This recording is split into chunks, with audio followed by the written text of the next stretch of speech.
Krita version 3 with a basic customization of the interface. On the right, I'm using mainly 3 dockers. The top, the advanced set color selector. At the center, the brush preset with a pack of my free brushes, and you will find a link to download them below the video on the description.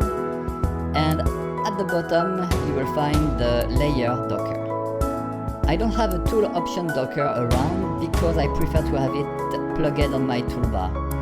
So you can set up it via the settings in General, Tools, and at the tool option location select in toolbar. Finally, for my toolbar on the left, I'm using the lower size of icon, and you can set it with a right click over it. Our first step is to transform a story into a storyboard. I'm preparing here a A4 landscape page in Krita to draw my storyboard. For this tutorial, I don't have a complex story. It's just a simple paragraph with the character Chichimi and a dragon. It's a random story I made especially for this tutorial. My first step is to break down this paragraph into separate actions and obtain 5 panels. I usually create a page with 4, 5 or sometimes 3 panels. Then I'm drawing the panel as a movie storyboard without thinking about the comic page layout.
The next step is to take care of the layout.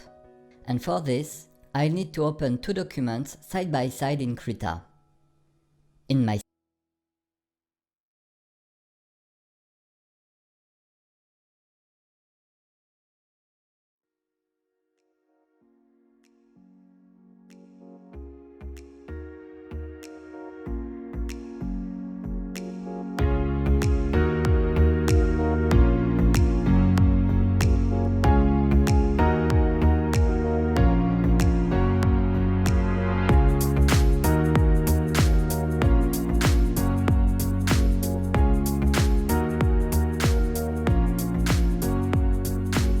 settings, I have the sub-window mode activated.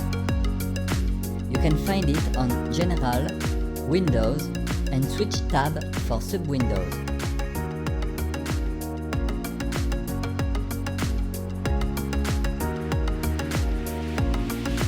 This way, I can reduce the storyboard on the side of the canvas and open my page template on the other side. You can download my comic page template, the link is in the video description. So in our storyboard, we can't put all the frame this way because our page is much more smaller. So we will have to change the layout and sometimes change the drawing too. But first I want to see what panels can be easier to frame differently. For example, this one can be a very wide panel like this.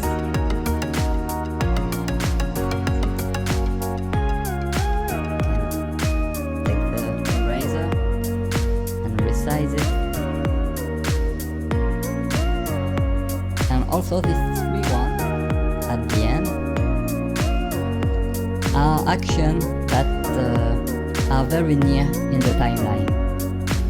Take it, throw it, poof. So I think I will decide to go for a page like this with landscape on the top, main, because I already saw that this is the frame I would like to draw and show a more detail on it, and maybe the more interesting in the page. And then 3 panel with Kishimi here, with the object, throwing, and in the water. So I can already adapt my page layout, and I will click on the frame layer, and I will select the selection tool. It's the top one, shape manipulation tool, and I will just take this separator, click on them, and press delete on keyboard because I don't need them, and I will get almost the same layout. I'll take this one and move it a bit on the top, this way, and maybe this one a bit this way. I will zoom here to extend this one and this one. So on my template, the border of the comic are in gray, but you can change the color later and add some border and add some decoration. I will show it. This is only because it's convenient for me to keep drawing in black and white and have the border with a dark color at first. So as you can see on the layer, we have a little grid here on the top. You can activate or remove it, and so I can adjust the panel to fit the grid.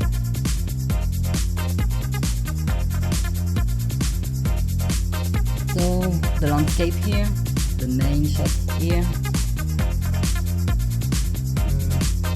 For this one maybe just a little bit more room, and I don't like really the ratio of this one, so we'll just move it a little tiny up. And yes, I think it will be my page layout, so I will just save this one, save as, just going here, doing a folder, artwork. You can also place a shortcut here, and I will just name it my comic page for this tutorial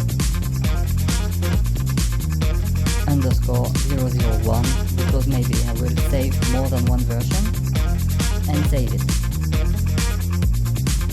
Okay, now I will transfer storyboard on this, so I can select the selection tool, click on the header here, and select the storyboard, Ctrl C, going to the header of my page, and Ctrl V. So the storyboard is a lot smaller, but it's normal, so just press Ctrl T to extend. I'm resizing.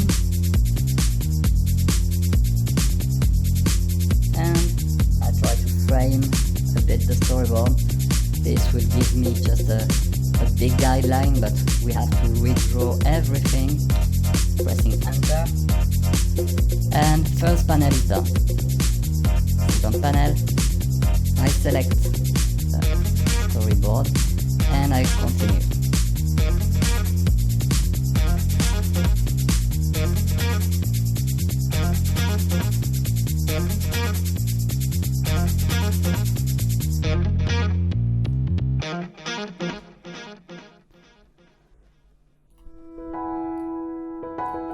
For this one, we have a completely different ratio, so it's a bit more tricky. Maybe I will have to redraw it. Maybe I will have to redraw it for this 3, and that's not a problem. So I have my pastel layer here, and I will just take them up to the sketch one, layer, here, and then I will flat them on the sketch with Ctrl E.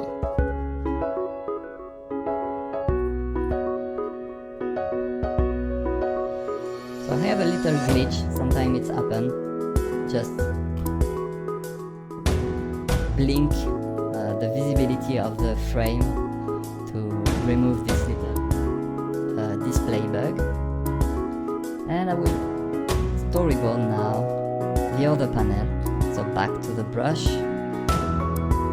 taking this preset, pressing Shift to resize, and I will lower the opacity.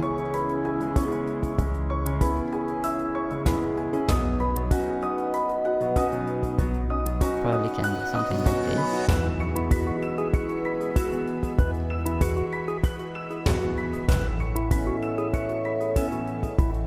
I will save a little room here for the speech bubble.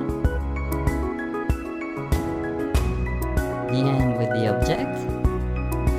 And we will try to have like a curve here after the hand with the object showing that she threw it, and here an action that it's on the water. Oops. Just doing selection tool, center it a bit, and deselect. And on the corner maybe the eyes of the dragon like this.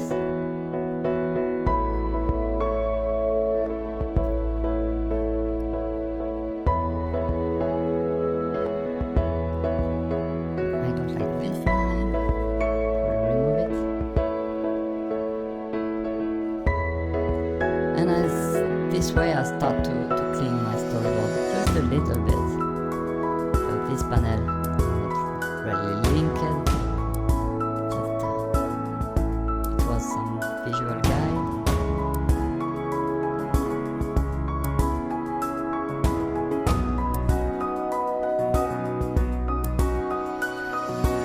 And now I have a pretty crappy storyboard, but I have a storyboard, so I know the layout, what type of action will happen on the panel, and it's already a good base because I'm at the good resolution to start to draw over. This step, pre-prod, I will save it. Okay, artwork. I select my comic page and 00 just to save it in case I need it later, but I don't think I will need it. And for this page I will save it with Ctrl S too. So now to transform our crappy storyboard into a drawing or a painting, we need to do a lot of work on the top of this. Of course, this is not final, this is just the idea. And the first thing I will do is to zoom a little bit and to make it easy with the compo layer. It's a layer for the composition. And I select the shape manipulation tool because it's a vector layer. And I select all the objects of the grid of the composition, and I resize it to the panel size, like this. And I press Ctrl C, Ctrl V to duplicate it, and I repeat the same process over all the panel. So this is always good to have an idea of the center of the panel, or of the diagonal, or the third. I like the third rule. I know it's controversial, but there is some recipe for making better composition, and I think it works well. So I like to keep an eye on my composition.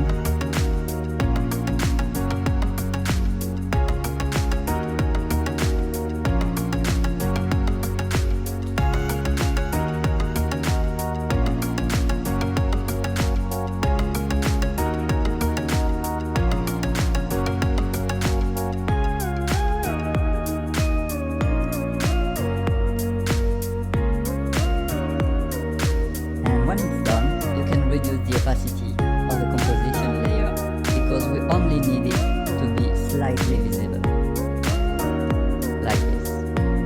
Something you probably noticed is the panel color here are a bit similar than the background color of Krita. It allows me to focus a bit better on the panel and consider them like different pictures when I will start to draw.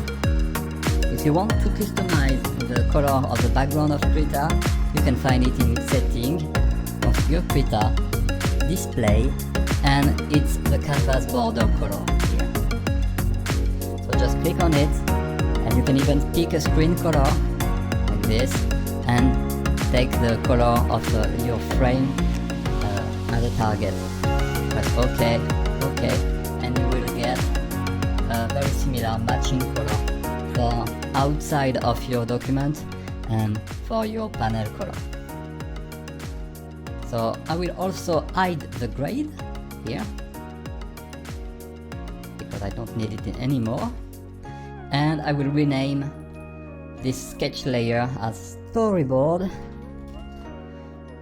and I will reduce the opacity of the storyboard. I'll create on the top a new layer named Paint, and I will start to paint over my storyboard and to make a better composition. To make a better drawing on the top of this storyboard, there is mainly two approaches I like. The first one is to take the storyboard and reduce a bit more the opacity, like this, and on a paint layer, take a pencil preset, zoom at 50%, and start to just sketch some volume on the top. For example, like the shape of the head,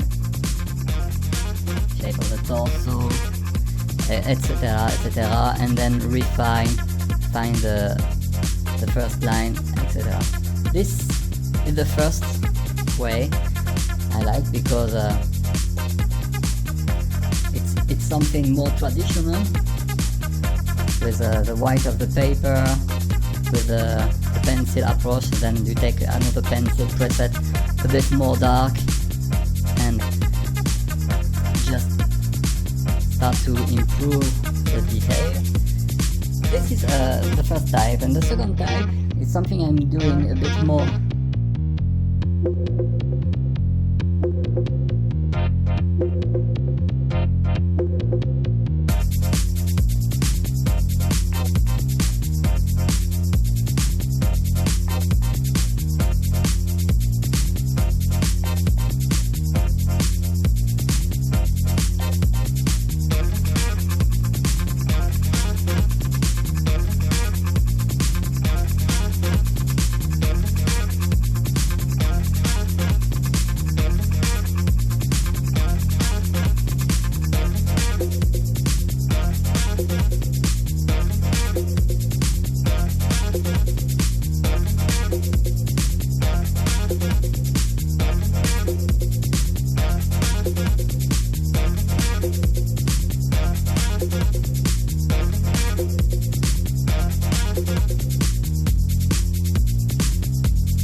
recently is just keep the storyboard a bit visible like this, and on the paint layer take a brush preset like this one and directly paint some area.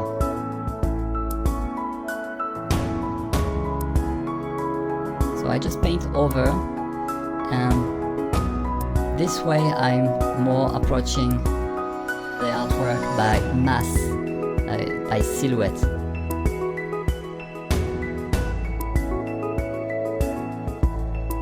And then when I have the silhouette I like, I will take the pencil, do another layer, and start to outline it.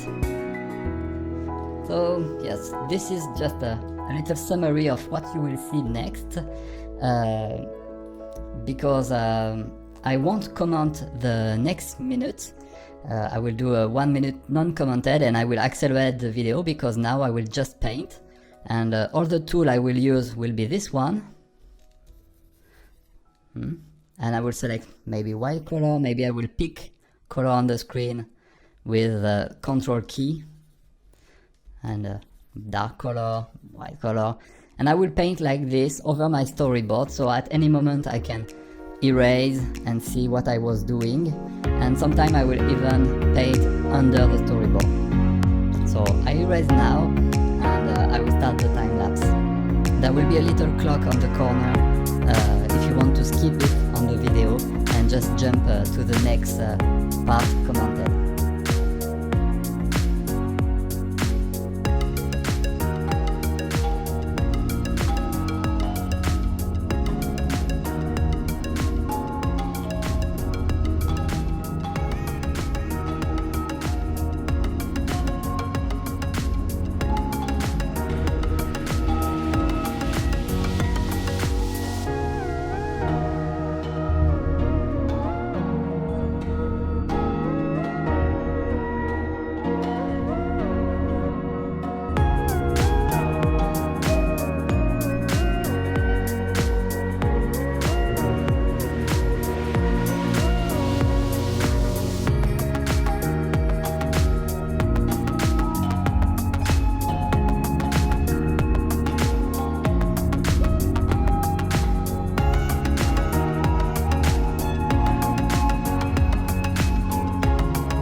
Storyboard results.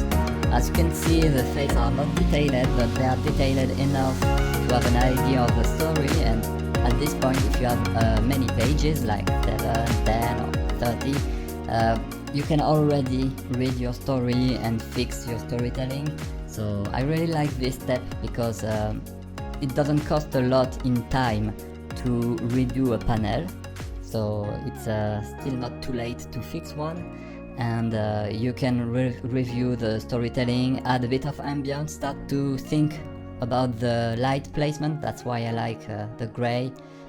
So now I know that the light will come from here, and I will already know where the detail are important because of this light source and where the detail are not important.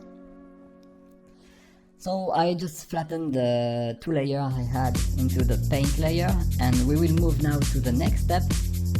And the next step will be to add more detail on the main point of the illustration. So there is the face, of course, there is a lot of work to make them good design in the end, and the background. And for the background I will just add a perspective layer. It's a grid for perspective, and it's a grid I have in my resource. You will find the link on the description below the video also. I just take my grid, my file explorer,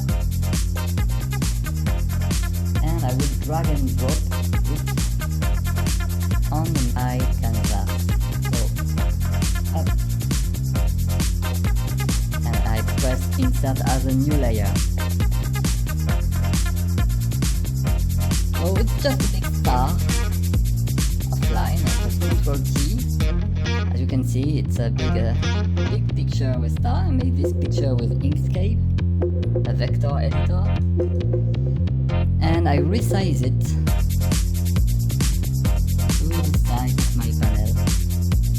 So here will be my vanishing point, and I check if the line will be good for the cursor, and it's okay.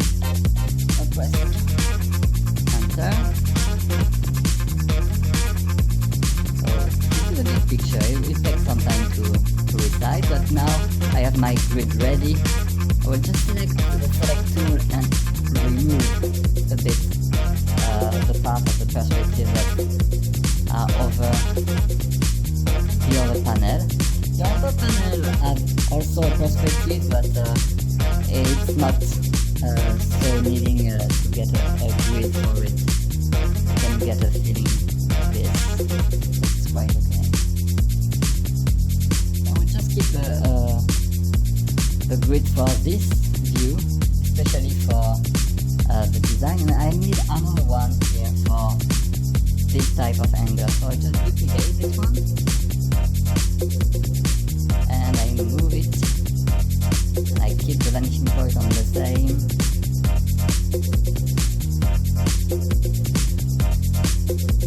On the same horizon line. This. And try to adapt it to my copy sketch. Like this. So I have an idea now how this perspective will work for this city in background. If I want to color this line of perspective, I just press Ctrl U and press colorize. I put a bit of lightness and a lot of saturation, and as you see, the guide will start to color in red, and if you change the hue, you will get some blue, and etc. Just take some bright blue, and I redo the same. You can just click here, last used, and change the, take a red one for this one. So now we have some color red line for this guide. Press Ctrl E and name it first for perspective, and I will place it on the top layer.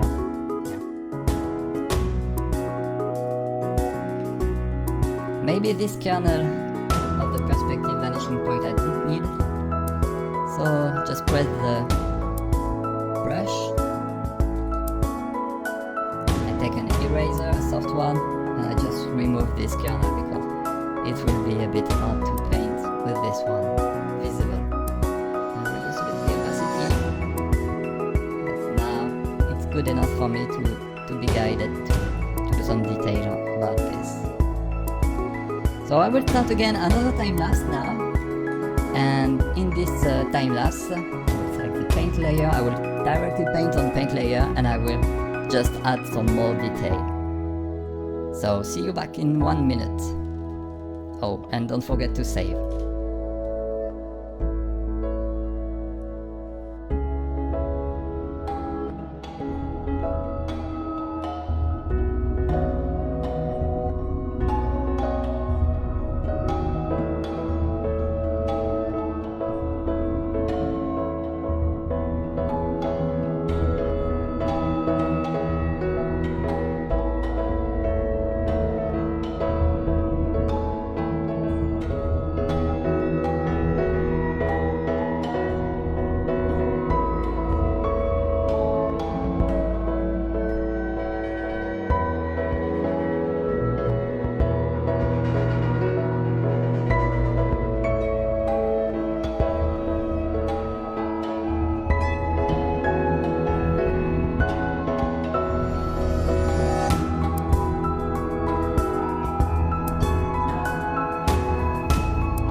now our detail pass is finished.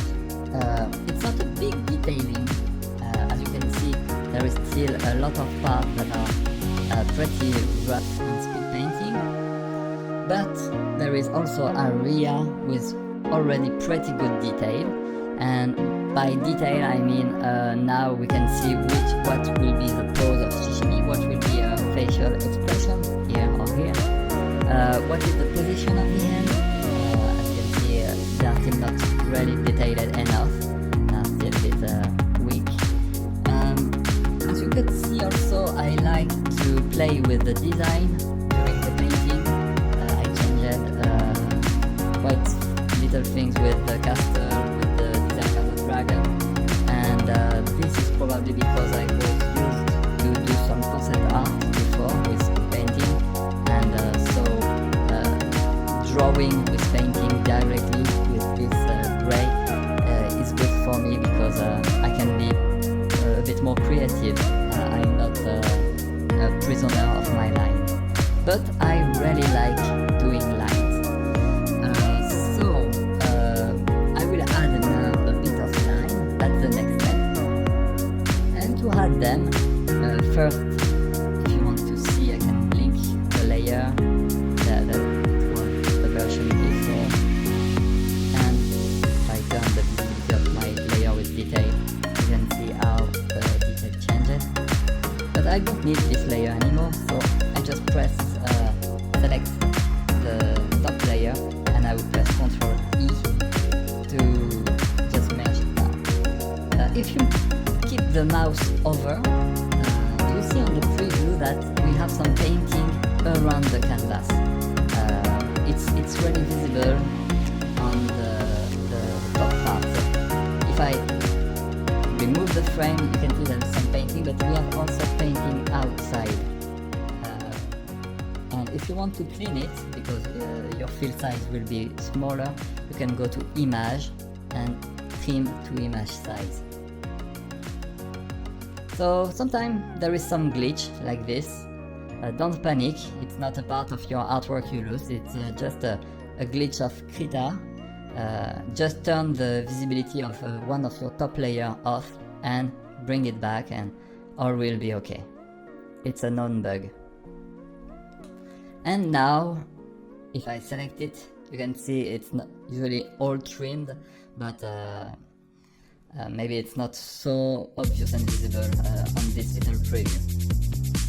And now I will do a new save.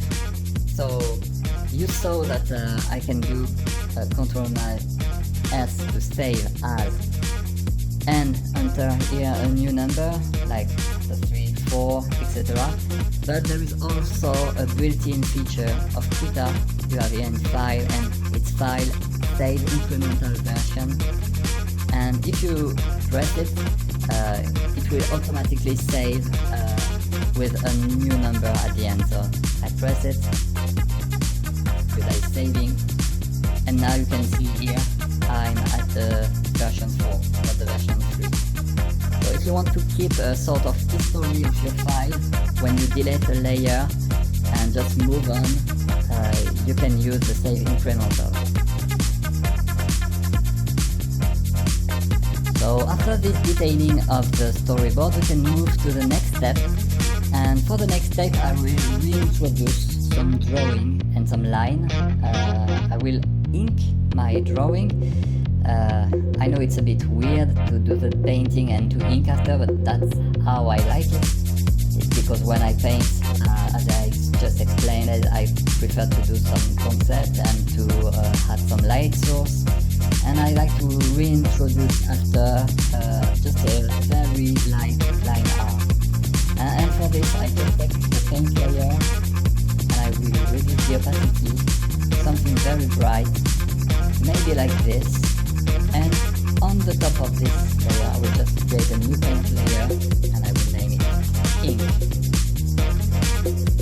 And so I will just ink the characters, because I like to keep the landscape as just painted, and I will also accelerate the time lapse during I ink this character. I will ink them just about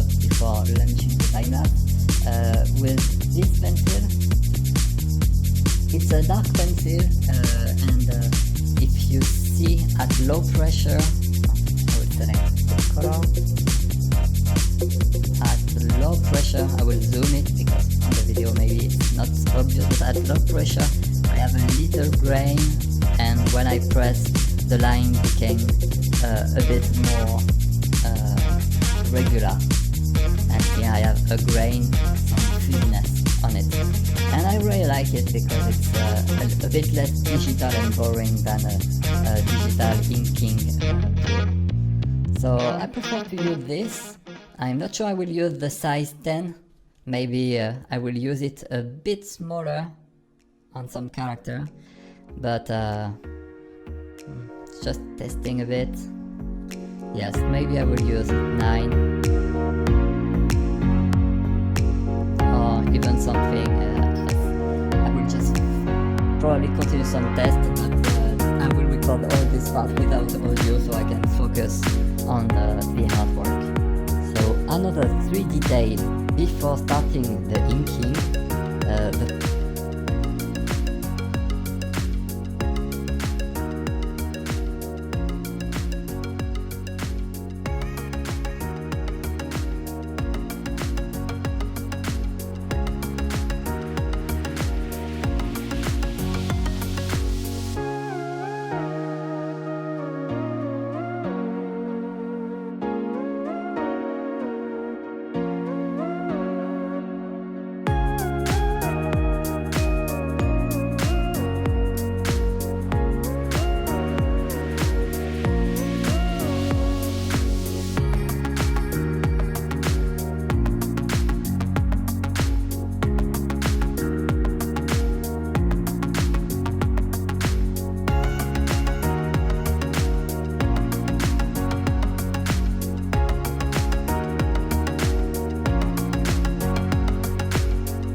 one is I will turn the ink layer to 85% of opacity. I will also use a shortcut on my keyboard to switch to the previous preset. So here, if I have the pencil and I draw, and then I take the eraser, I can press the slash on the numpad key to just go back to the previous. It's something I already introduced in another previous video and you might be familiar with it, but I think it's still important to remind about this key. And the third thing I will use is of course the stabilizer. So this is my tool option, and I will switch from no smoothing to stabilizer, and here I have a setting for my tablet and my screen that works for me. If you want to find a good setting for you, just do the same setup than here. Put a very high value like maybe 100 or 60 and then test. For example, I will use it because I will show you how to find a good one.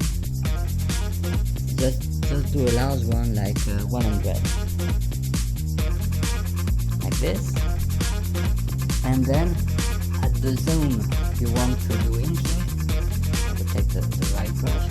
Try just to draw a small shape like this, or just like you would do for quickly draw a little circle for an eye or something. And as you can see here, maybe it's difficult because it's in little, but my movements are not following really my cursor. I feel limited. So in this case, I will reduce by 10. For example, here I will go to 90 and test again. And now I have a bit more control, but I still can't really close the circle. So I reduce by 10, by 10, by 10, and when I feel comfortable, it's the right setting. So I think with my other tablet, when I'm using the laptop in travel, I'm using other values. So it really depends on the size of your screen and on the size of your tablet. Even when I do a demo on a projector screen, I have to test and change it. It's not something absolute. If you just do the same value as I do, you will not find a good stabilizer for yourself. I test again. Yes, this one. I'm a bit free of my movement. And there is enough stabilization when I do a long curve to have this perfect smooth thing that I like. So yes, it was just a little note to remind of this 85%, this key to switch, and this stabilizer I set up before inking. So now I will launch time lapse. See you in 1 minute.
I'm doing now a little pause in the inking process to show you some highlights of what was important for me.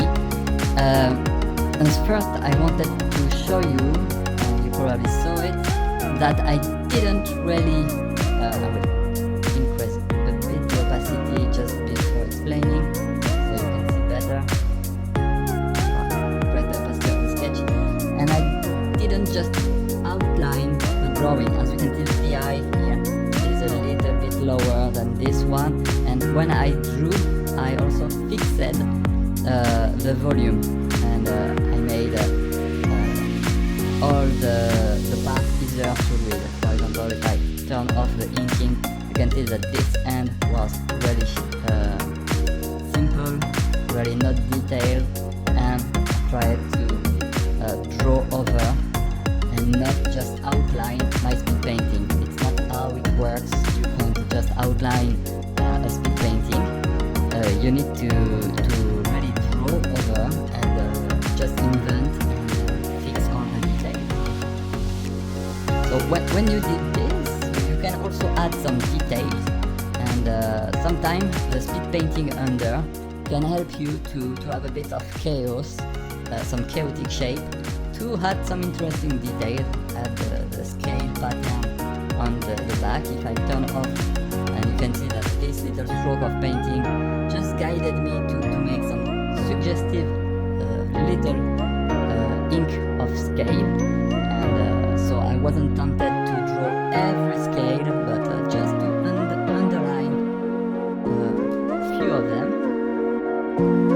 And of course all this little detail helps to make the render a bit more fun. So now I will just continue.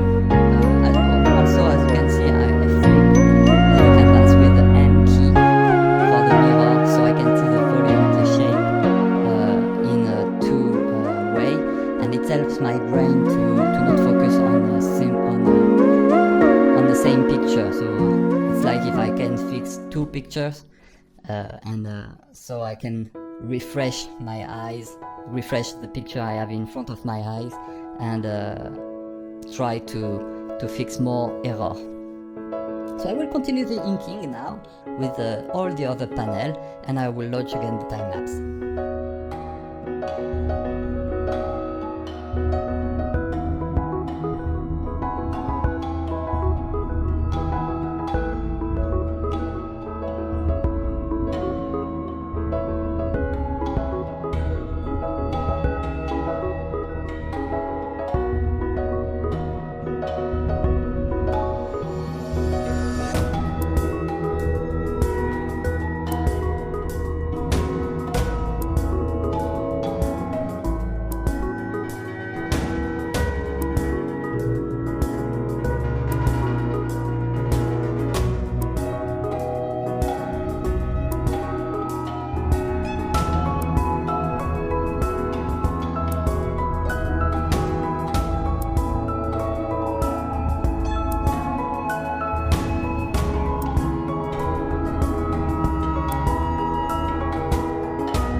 Inking is done, and as you could see, I had to change the haircut of Chichimi here to match this one, because I preferred the haircut here.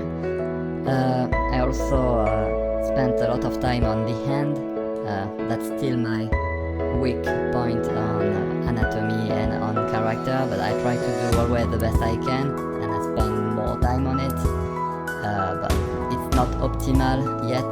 Maybe one day I will find a good way to make a perfectly drawn hand.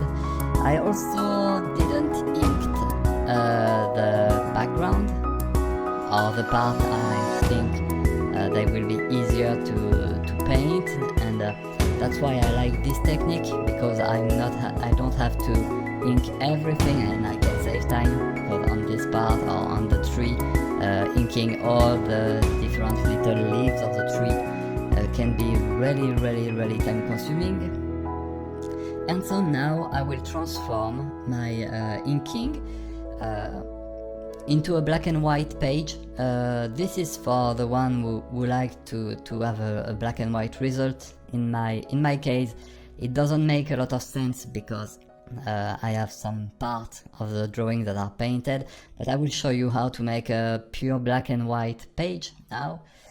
So first you will hide the visibility of your paint storyboard layer, so you keep only your black and white line, and then we will transform the frame. So just before doing this, I think it's wise to do a little save. I will do an incremental version and going to version 6 here, and I will flip with M key the original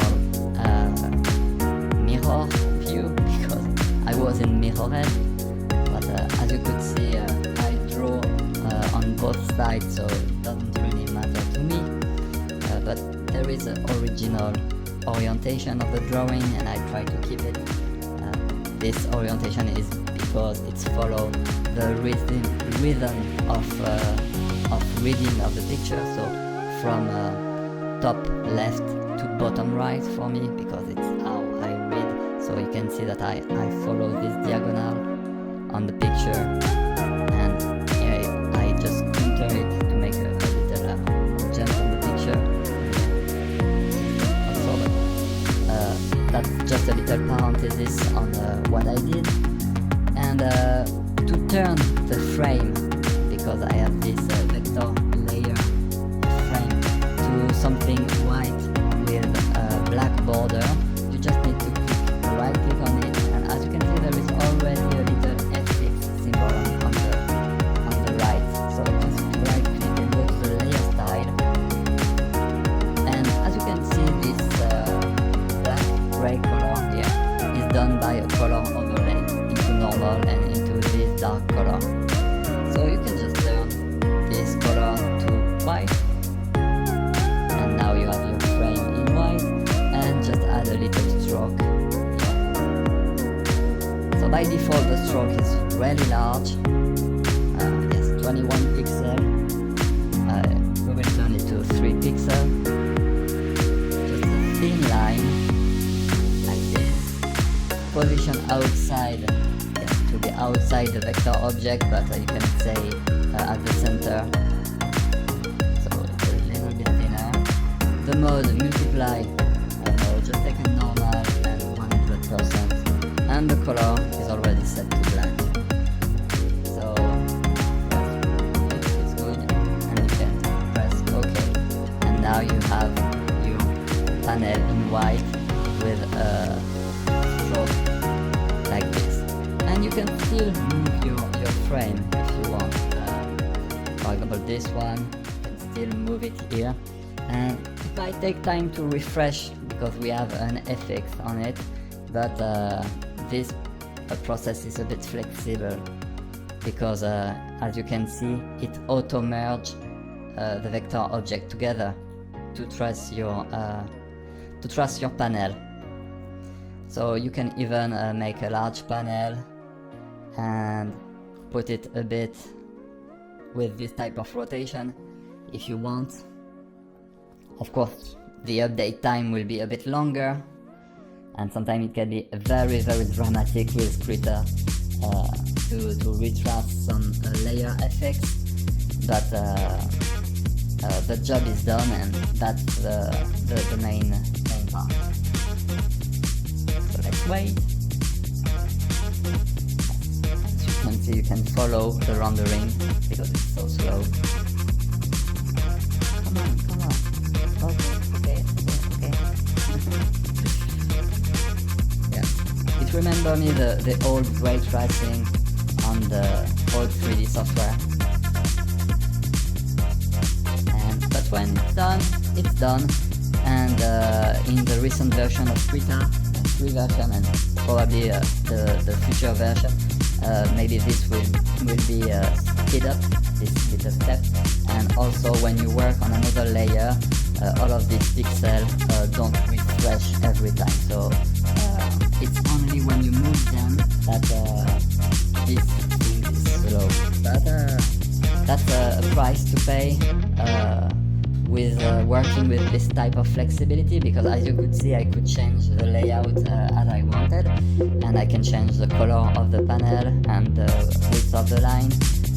So I will just undo all these things I did to go back to my layout.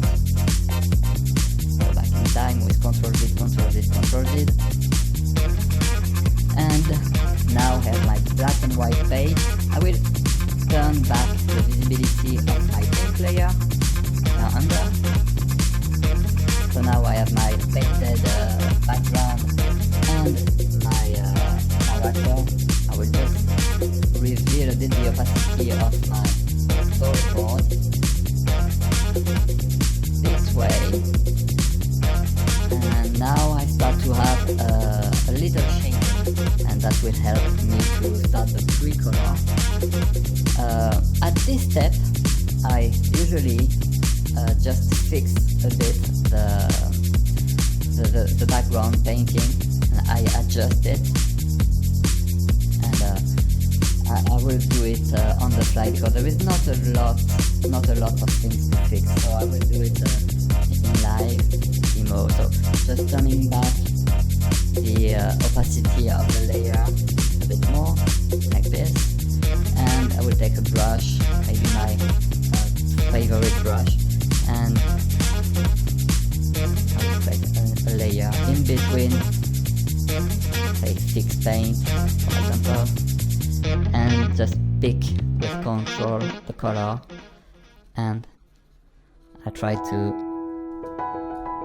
paint. And so I'm really bad to speak at the same time of painting, because I'm thinking about many things at the same time, but this is not really a big thing, and I don't want to launch a time lapse only for this little correction, this little fixing. So just doing them because after I want to show you how I prepare my artwork for the next step.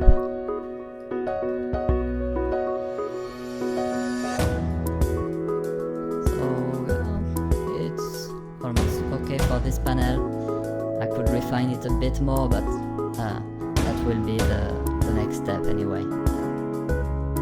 And here I thought about this, and maybe the belt.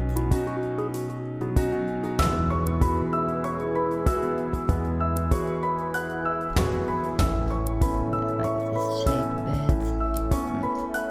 There's always a big work of cleaning, but yes, I consider this okay for going to the next step. And the next step is usually the version that my translator have. It's a black and white version, so just merge now the speed painting with my fix. Just Ctrl E. So now I have only this version in gray, and I reduce it to 50%. So the gray are really bright, and so the eyes can still catch only the line art and still get some ideas about the painted element. And on the top of this, I'll add a filter layer just on the top of my painting. And filter layer, it's a filter, but that's just a filter that makes its work on the previous layer in the stack, or the bottom of the stack. I will take the color, no, not the color, adjust and color balance. So this can take a bit of time to compute on your side. I usually just put the shadow, the shading, with a bit of blue in it. Like this. A bit of cyan, don't make it too much violet.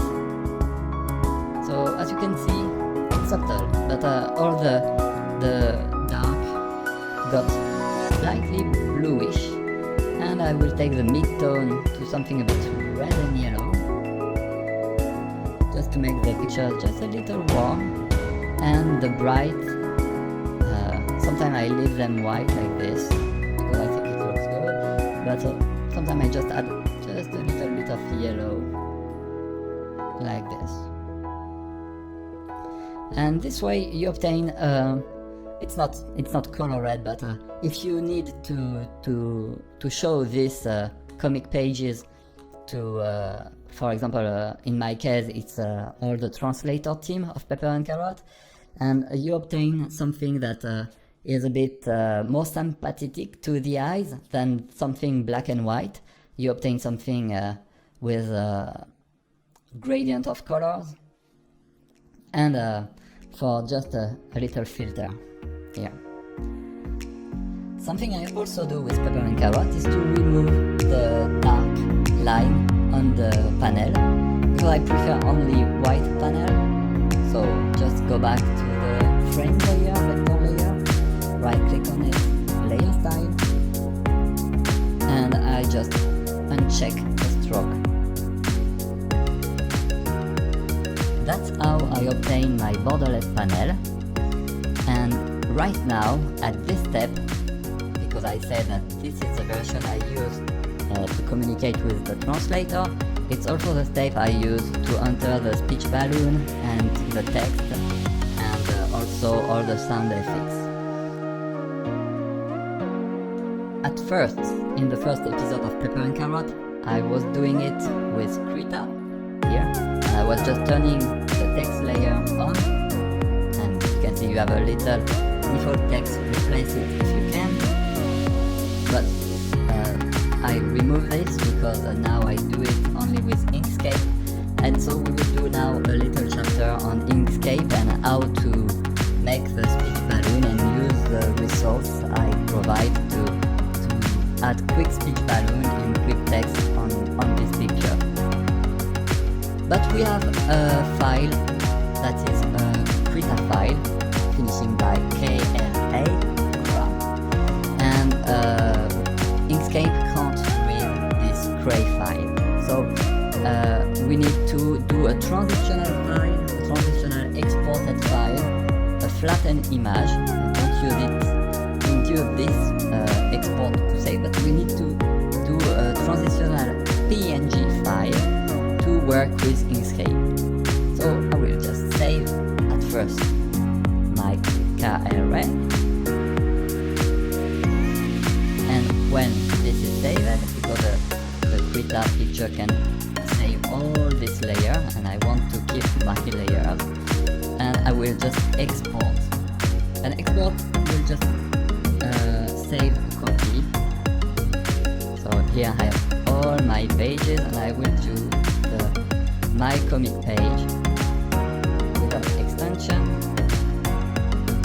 and PNG. Just typing the extension, save, and here I have some option for the PNG. Just because I have a good processor, I use a maximum compression, but if it takes too much time you can use 6 or just a bit lower value, but it will take more disk space, and press OK. So the exporting is in progress. As you can see, Krita doesn't react, it's almost like frozen, but I can see on my second screen that the file is saving. And if I take my file browser here, you can see that I have my exported picture here, and now that's a picture I can even share on internet if I want, The picture I can open with image viewer, and I will be able to open it with Inkscape. So here is a little chapter about Inkscape, and I use Inkscape because the text tool is not really good in Krita right now, but if you are watching this video in 1 or 2 years after the publishing of this video, I'm sure Krita will have all the necessary tools to make good text and good speech bubble in Krita. It almost has everything needed, just a problem of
ability and problem of a little glitch visual bug that make the tool not really good to use on a daily basis and not really predictable if you have like a lot of page. And on Pepper and Carrot I have more than 100 page, and there is like 30 translation. So if you do the math, I have like 3,000 page to manage. So it's a bit impossible with something buggy, a solution buggy. So, but it will change soon. So we make this little chapter about Inkscape. Inkscape is also an open source program about vector, and you can find it on inkscape.org, if I remember.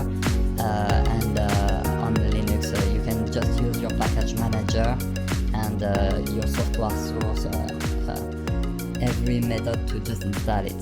So here I have it. Let's see, maybe I'm just used to call it by opening a file. Yes, by default I think we have A4 pages on Inkscape, but I will check the document property, and yes, it's A4. So that's the same ratio as my template, and so I can just take my file manager, and you have my copy page here, and just do a drag and drop, and normally Inkscape will open it, the file in it. So it will probably ask you to show the link in the file or embed the file. It's up to you. I prefer to link them because it's easier after to refresh, but sometimes the option doesn't appear and we will have to change it later. So yes, we will see. But at the moment I will just put the artwork here, and I'm pressing Ctrl to preserve the page ratio. And now I have my pages, and I will save this file.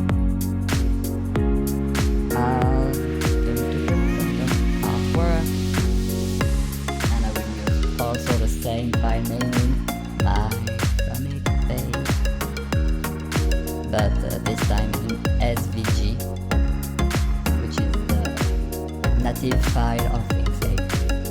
The next step I'm using is just to create here the text and change the font here and cross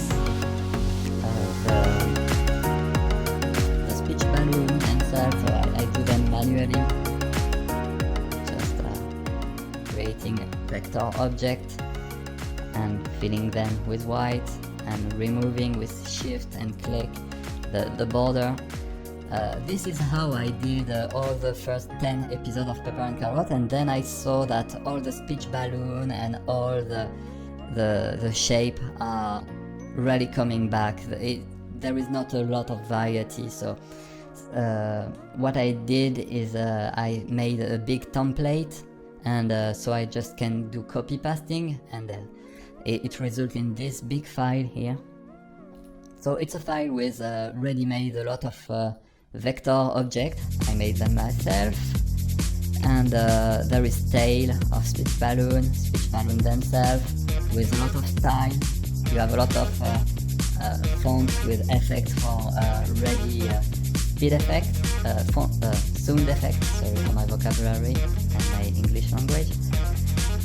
But yes, this file, you will find it also on the description of the video. You will find a link to download it. It will be part of this tutorial, and if you don't find it, try to find the original page of the tutorial. I will keep a version to download about it.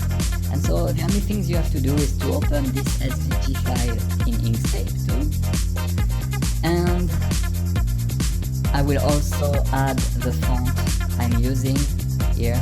It's the Lavi font, so it will be included in the pack. It's a font, I open source font for Pepper and Carrot, and we kept the development on it. I'm not the original author. I will probably on this video overlay the name of the original creator, because I don't know it, I don't remember the exact name, but big thanks for this very good font for comic, and there is not a lot of good open source comic fonts, so that was a real pleasure to find it. So at first I start with the text themselves. This is the default non-flowered text. Oh, maybe I will fix my template a bit. Oh. And just press Ctrl C, so it's open in an Inkscape view. And I press back my other. Oh. In this view, Shishimi would say nothing, and maybe she would say a little thing here. So I just add something. And you can resize it to the size you want. And you can edit with a double click with the text. So I remember in my script I didn't have some dialogue, so it's a bit hard to improvise the dialogue now I'm recording. To just say that English is not really good to compose dialogue in English, so should we really keep this? I will not write this ring because it's obvious it's a ring, finger ring. So should we really keep this?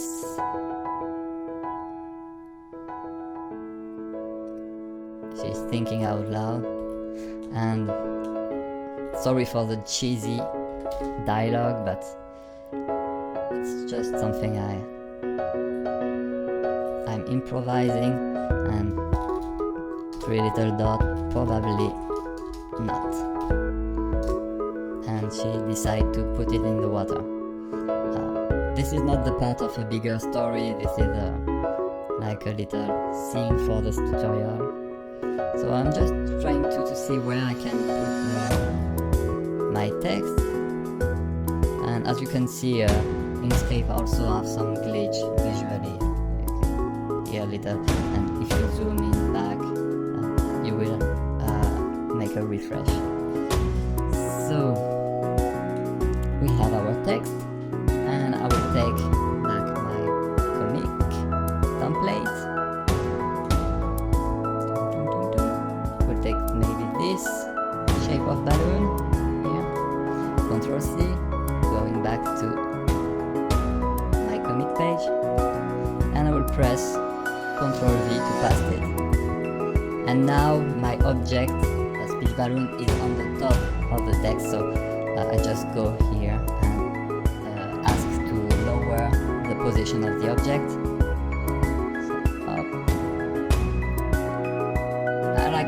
The white speech balloon with white frame, because you can merge them sometime like this. Something I also really like sometime to do is to reduce the opacity of the frame just a bit of the speech balloon. And I will add a little tail to show that this balloon comes from a mouth and not from the ring, or not from the dragon. So we'll take maybe this one. It's a weak one, a bit hesitant, and Shishimi speak a bit like this. Oops, this is Greta. This is a good one.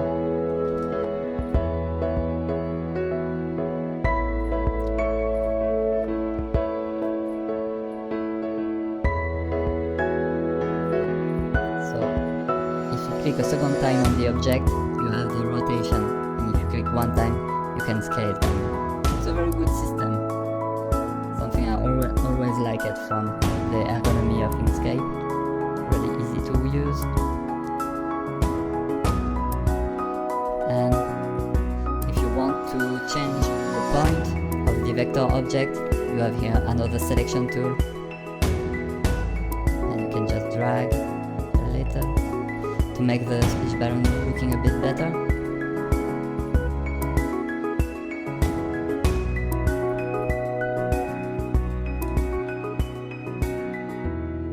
Okay, so now it's okay, I think, for this one. Maybe not the best. I will take another speech balloon for the probably not. No, she's not screaming it. Just a regular rounded balloon, so just take another one.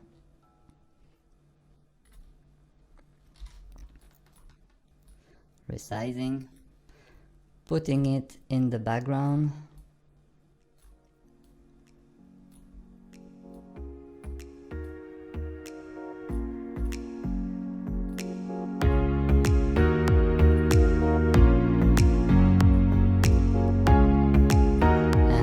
Just a little tail to show that it's still her from here.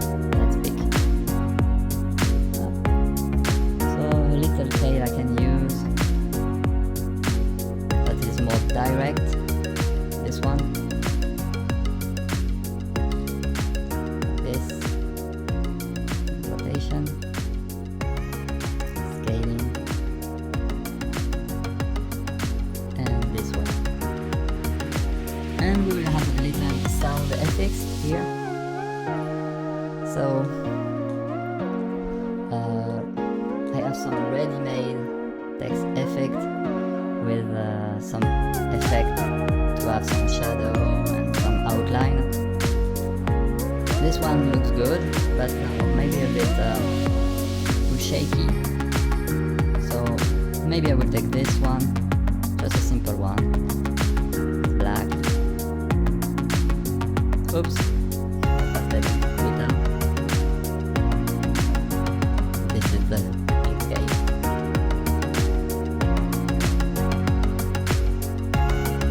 And I don't know the sound effect of water in English. And maybe say left. It doesn't seem very good.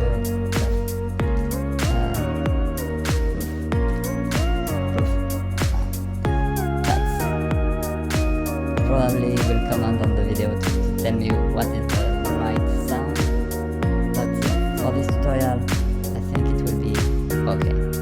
So just a little sound like this. Maybe here I can also do a little pick because the finger just do the sound. So we'll take maybe just a full text. One and do pick.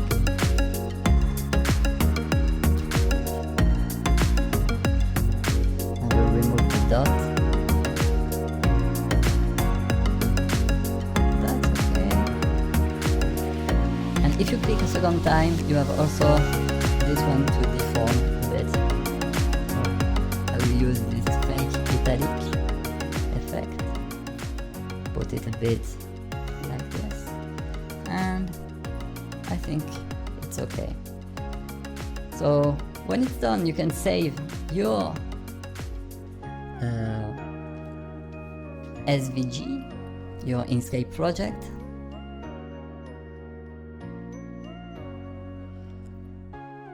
Now let's come back to Krita, and in this chapter we will do a colorization of our comic pages. And for this I will first remove the color balance, because we will start from the ink layer and our gray layer, the one we made the sketch with. So I turn it to 100% again, just to get back the value, and I will try to fix the value first. So I will duplicate it, and I see that when I duplicate it, I have some little refreshing problem here, and it's because my layer here is partially transparent, so I want to flatten all the pixels about this. So I will create another layer. I could name it EG for background temporary, just filling this layer with a white color, and I flattened this one under. So now when I duplicate this layer, copy of background,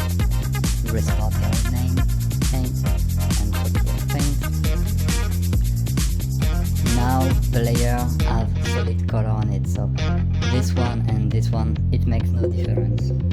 So why I duplicate it, it's just because if I want to do some change on this one layer, I keep a backup layer under. So if I do something, just a mistake, I can still keep some information about the previous layer. And I often work this way. I work on a separate layer, and when the result is okay, I just flatten it. If we want to change the value of our paint layer, we will have mainly three tools. The first two ones are filter. So we have the adjust level here, and you have some ruler that can just improve the contrast, but also you can cut the black or cut the white. That's the first tool we have to tweak value.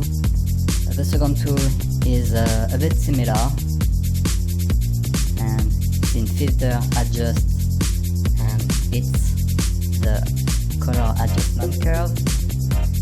And here you have the RGBA channel, that's all the channels, so you can also do some tweaks here. But there is a channel that is lightness, that is a bit more interesting. So if you want to make some contrast, you just make the S curve like this, and you will see some good contrast happening. And also the third and the last way we will use to improve contrast is also with the brush, and using a preset. I have some preset like this one to improve the light, this one it's an overlay blending mode. So with a dark color you can darken some zone, some area, and with some bright color you can brighten, but at the same time you don't destroy everything like a normal brush. You can play on a big halo of light like this way. So I will use this free method to improve the value of this picture, and I will do maybe a little time lapse about it. Maybe I will do it live and comment why I'm doing it. It will maybe take time, but maybe it will be more interesting. The first thing we will do is to take the selection tool, rectangular, and we will do a rectangle around the panel we want to change. So this way I will change only the content of this panel with the filter, and not all the other panel, because I didn't make the same value on all the panel, and I need to tweak only one by one. So I will call the level filter with Ctrl L, and just improve a bit the darkness, because it's nighttime. So I want some pretty low value on it, and because I'm doing a comic style, I want the line art to still be a bit visible, so I will ask the black to not be pure black, but to be just a dark gray, like this. And you can hit preview button, so we went from something that is really bright, almost looking like a bright scene, to something that is really low and really dark. Maybe a bit too much, so maybe I will play a bit with the setting. This is a bit darker.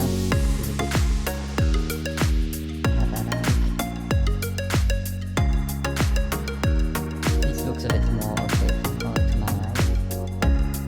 So just pressing OK, and we have the result. We can still hide the visibility of the top layer to see what we did, and if we have an effect that is too strong, we can still also reduce the opacity and merge the two layers together. That's why I always keep a backup.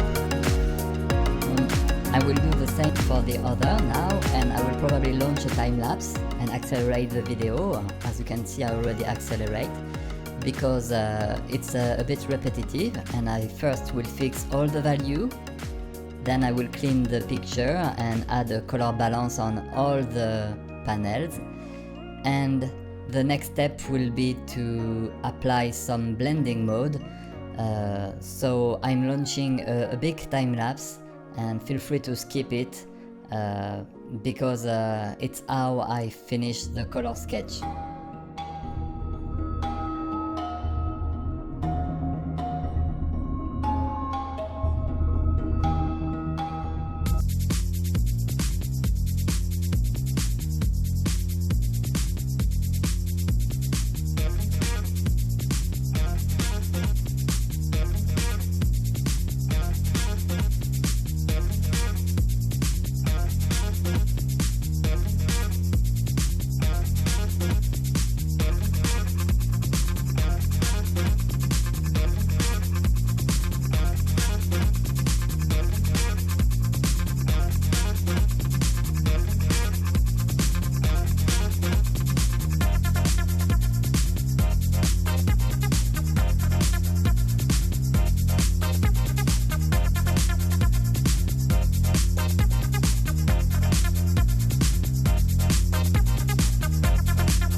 In the previous time lapse, what I did was to focus on the lighting, and as you could see, if I turn off what I did to what was previously on my first sketch, the light were coming from the top, so all the dragon was lighting from the top.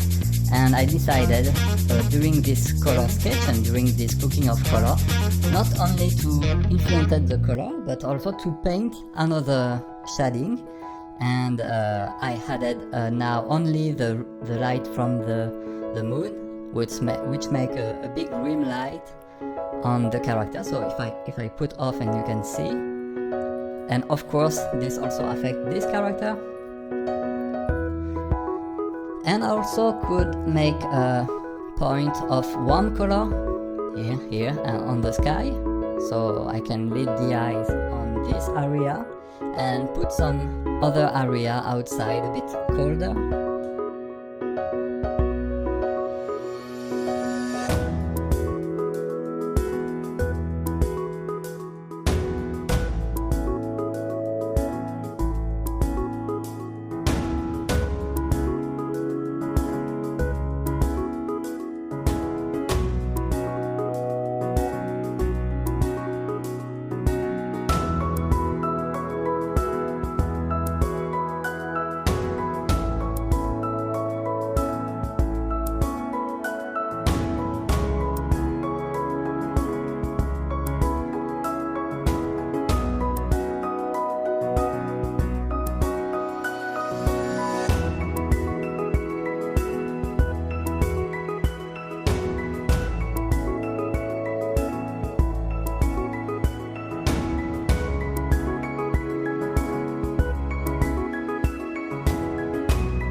item, I use it here, also here, a bit brighter color, and here to lead the action.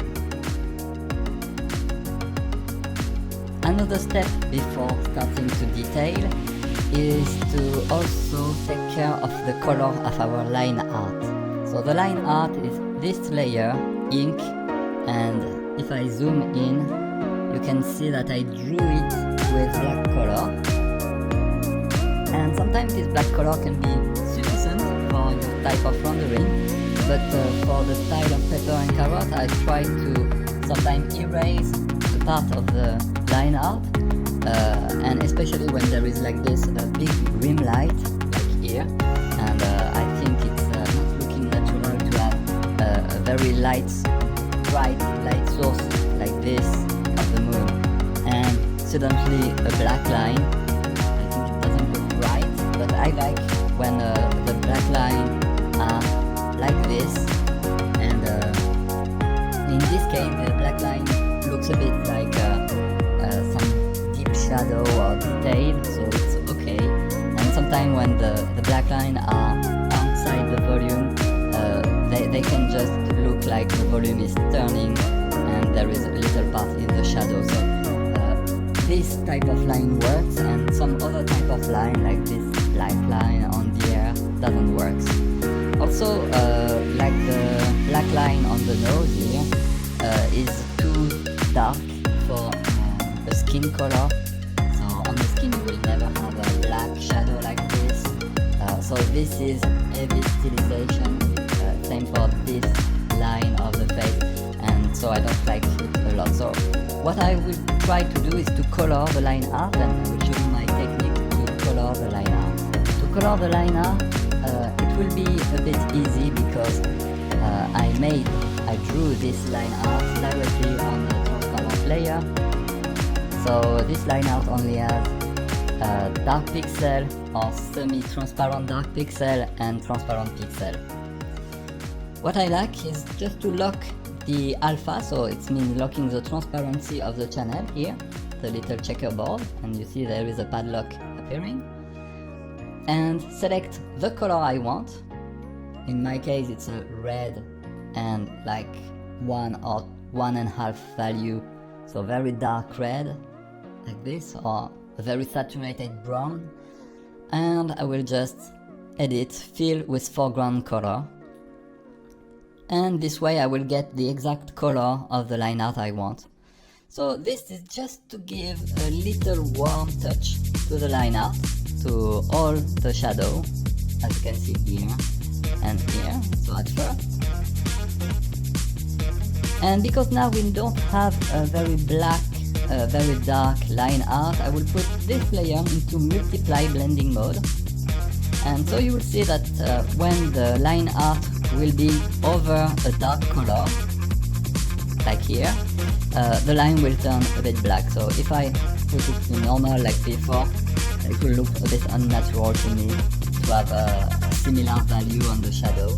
But with multiply, we have it turning black on a black area, and on bright, like here, turning like a brown area. So our setup is almost finished, and during the next step, it will be a time-lapse step. What I will do, and what you will see me doing, is I will take my brush, so just this brush, and sometimes I will select the ink layer, and because it's alpha locked, I can just take some yellow and paint the line art just a bit yellow at this right moment. So if I right click and isolate the layer just to see the content of this layer, you will see that now I painted a color red my line art into this color.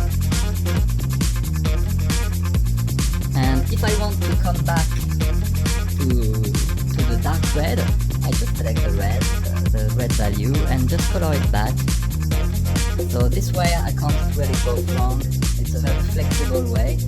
And if I want to paint the shadow on the skin of Chichimi on the line art with a brighter red like this, you can see that I can color my line art really easily this way, and I can always come back and color it darker later.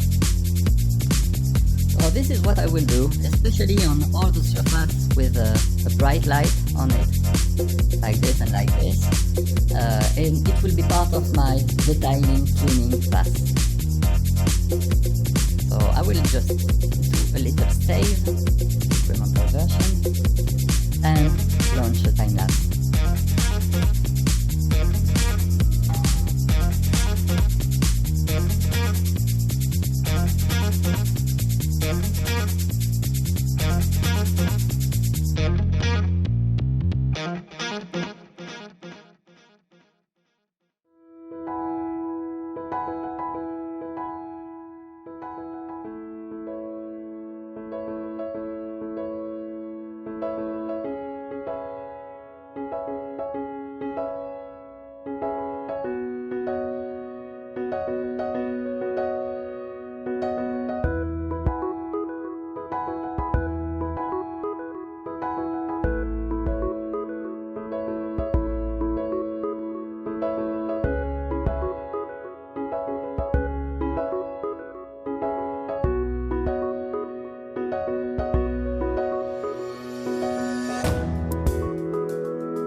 So one of the first post-production effect we will do is a pass on the paint layer, just a copy of the paint layer with a big brush with the dodge, color dodge blending mode, and we will boost the light, so the light of the moon and also the light of the little fire here. And I will blink the layer so you can see the difference. It's a little post effect but always good on the light source.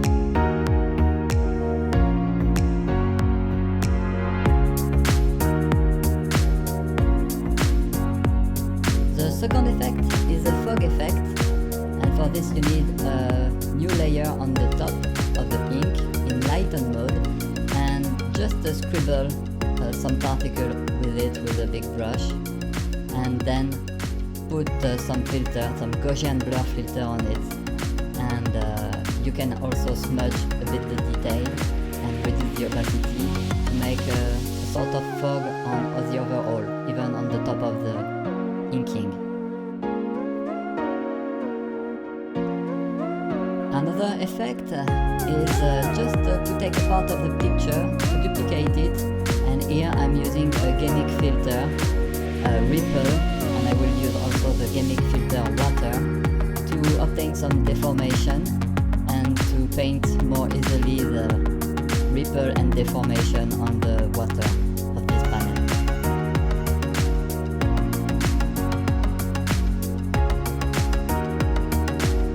Another lighting effect, and this is a really important one, is about all the little glossy points, and for this I create a new layer here, and I usually name it paint over, because I don't limit this layer just to paint some glossy point, but sometimes to do some other type of correction on the top. So it's a layer on the top of our stack, our graphic stack in this book, and I use it to paint the reflection, like the little white points of the gloss in the eye. Usually taking some white and a very small brush like this, and this little reflection. I also like to take a pencil and just some little stroke of white pencil here and there.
Now our gloss pass is done, and as you could see, I not only added some white points during this time lapse, but I also added some little correction here and there, like little shadow here.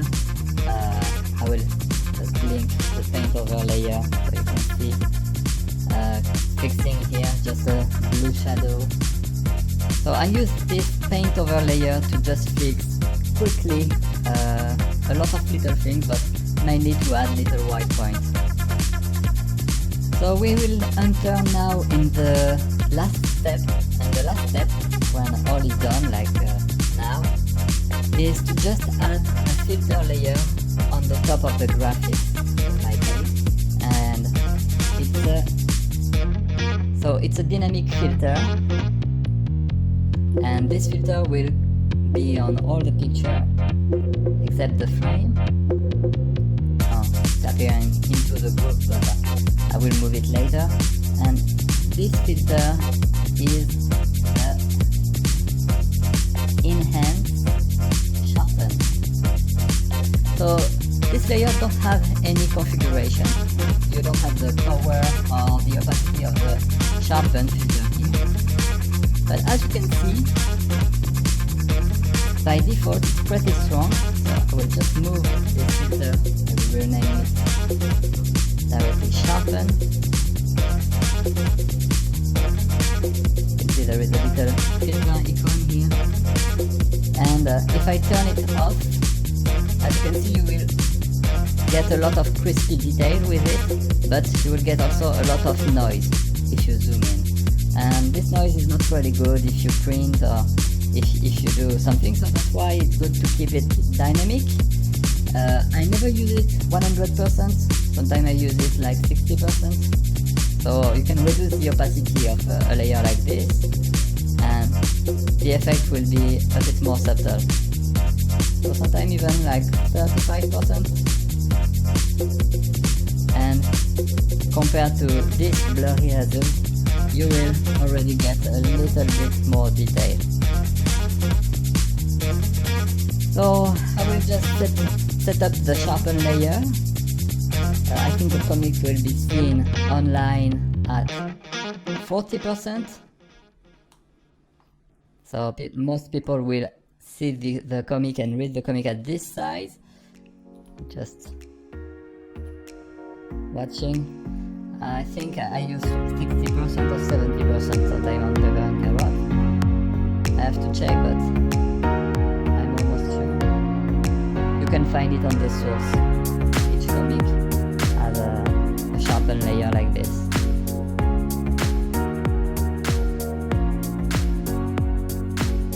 So yes, it makes the detail a little bit more crispy. And now when you have your result, you can do the last saving.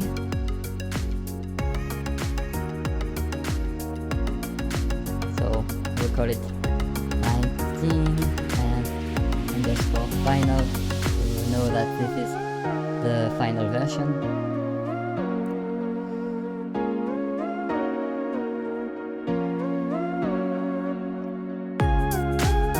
So we reach the end of this video, and I hope all this long video tutorial will help you and will inspire you to create beautiful comic stories. It took me 10 days to record all this video and do all the video editing too, and at final I had more than 15 hours of video to compress into less than 2 hours of final video. Be sure I did my best to compress all this length, and I'll try to do better next time for sure. Also, I couldn't spend all this time without the financial support of my patron on Patreon, so a big thanks to them for supporting the webcomic Pepper and Carrot day after day, and also by supporting the webcomic they support the free bonus between the episodes, and this video is a free bonus between the episodes. So